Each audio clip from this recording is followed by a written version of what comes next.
అండి, ఎలా ఉన్నారండి? అందరూ బాగున్నారా? ఈరోజు మన ముందుకి పిజ్జా, శాండ్విచ్, ఫ్రెంచ్ ఫ్రైస్ 3 తీసుకొచ్చామండి. పిజ్జాకి పిజ్జా సాస్ బేస్కి పిజ్జా సాస్ రాసుకోవాలండి. పిజ్జా సాస్ తర్వాత మనం మొజరెల్లా చీజ్ వేసుకుందామండి పైన. ఇక్కడ మనకి ఫ్రెంచ్ ఫ్రైస్ రెడీ అయిపోయింది, రెడీ అవుతున్నాయి. మొజరెల్లా చీజ్ వేస్తున్నాము. మొజరెల్లా చీజ్ వేసిన తర్వాత కొంచెం సాల్ట్, పెప్పర్ వేసుకుందాం. తర్వాత చిల్లీ ఫ్లేక్స్ కూడా వేసుకుందాం కొంచెం కారంగా ఉండటానికి. చిల్లీ ఫ్లేక్స్ వేసిన తర్వాత మనం ఇంకా గ్రిల్లో మిషన్లో పెట్టేద్దాం. మిషన్లో ఒక 6 minutes పెడితే సరిపోతుందండి. మనకి సౌండ్ వస్తుంది.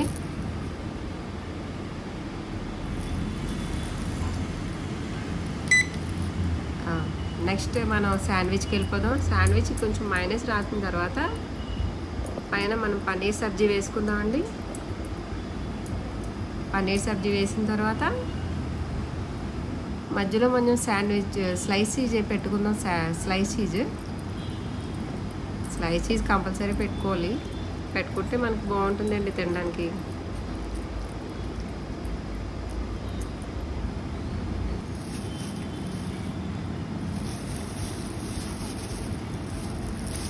దీనికి బయట పక్కన మనం అమూల్ బటర్ రాసుకోవాలండి.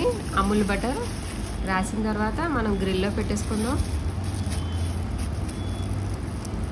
క్రంచీగా వస్తుంది గ్రిల్ చేస్తే. మనకి ఇక్కడ ఫ్రెంచ్ ఫ్రైస్ రెడీ అయిపోయింది బాబోయ్. ఫ్రెంచ్ ఫ్రైస్ చూస్తుంటే నోరు ఊరిపోతుంది. దాని మీద కొంచెం సాల్ట్, మసాలా పౌడర్ వేసుకొని తినడమే. ఇక్కడ మన పిజ్జాలు కూడా రెడీ అయిపోయాయండి. అవి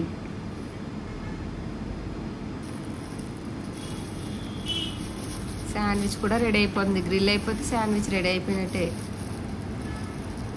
అది ఆయిల్ కాదండి, బటర్. ఆయిల్ రాస్తే అంతగా బాగోదు, అందుకే బటర్ యూజ్ చేస్తున్నాం. కొంచెం అలా చూస్తూ ఉండకండి, కొంచెం లైక్, సబ్స్క్రైబ్ చేసుకోండి. నేను మళ్ళీ పెట్టాలంటే మీరు కొంచెం లైక్, సబ్స్క్రైబ్ చేసుకోవాలి కదండి.